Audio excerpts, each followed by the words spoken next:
दैनिक आहार है वचन का प्यारा उपहार,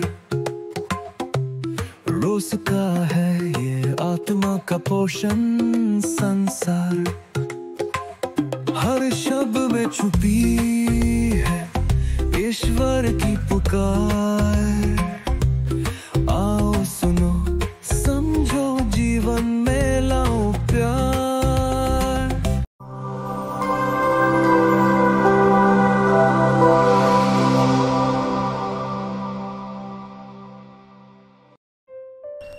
प्रिय दोस्तों, आपके मन में यह प्रश्न कभी न कभी आया होगा कि मृत्यु के बाद क्या होता है? क्या हमारा जीवन यहीं समाप्त हो जाता है या कोई और दुनिया है जहां हम अनंत जीवन का अनुभव करेंगे? यीशु के समय भी यही प्रश्न लोगों के मन में था। कुछ लोग पुनरुत्थान में विश्वास करते थे और कुछ लोग नहीं। और आज के सुसमाचार में हम देखते हैं कि सदुकी लोग पुनरुत्थान में विश्वास नहीं करते थे। यीशु से एक तार्किक सवाल पूछते हैं कि एक स्त्री जिसके 7 पति हुए, सभी बिना संतान मरे गए, तब पुनरुत्थान में वह किसकी पत्नी होगी?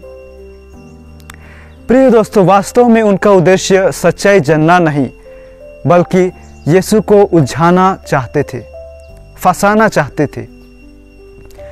और उनका मानना था कि स्वर्ग में भी इस धरती जैसा ही होगा, जहां विवाह, धन संपत्ति और अधिकार जैसे बातें होगी। यीशु उन्हें जवाब देते हुए कहते हैं कि इस संसार के पुत्र विवाह करते हैं, पर जो आने वाला संसार में योग्य ठहराए गए हैं वे ना तो विवाह करते हैं ना विवाह में दिए जाते हैं। वे अभी मर नहीं सकते क्योंकि वे स्वर्गदूतों के समान हैं। यीशु ने यहाँ हमें सिखाते हैं कि पुनरुत्थान का जीवन इस संसार के समान नहीं होगा। वहाँ शरीर और आत्मा बदल जाएंगे। हम अमर होंगे, शुद्ध होंगे और ईश्वर के पास होंगे, पूर्ण प्रेम में जीवन जिएंगे। हमारे कैथोलिक कलीसिया की शिक्षा नंबर 988 और उसके आगे सिखाती है कि ईसाई विश्वास का मुख्य आधार यह है कि जैसे मसीह मृतकों में से जी उठे, वैसे ही हम भी एक दिन ऊपर उठाए जाएंगे।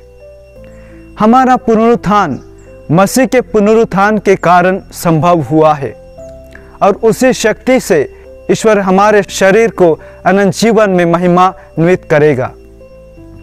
यह हमें सिखाता है कि मृत्यु अंत नहीं है। ईश्वर हमें नष्ट नहीं करता बल्कि रूपांतरित करता है। संत इरेनियस हमें एक सुंदर उदाहरण के द्वारा समझाते हैं कि वे कहते हैं कि जैसे बीज भूमि में गिरकर मरता है और नया जीवन उत्पन्न होता है, वैसे ही हमारा शरीर मरकर भी ईश्वर में नया रूप पाता है। आइए आज हम ईश्वर से प्रार्थना करें कि हम मसीह केंद्रित जीवन जिए, शुद्ध जीवन जिए, आशा की जीवन जिए।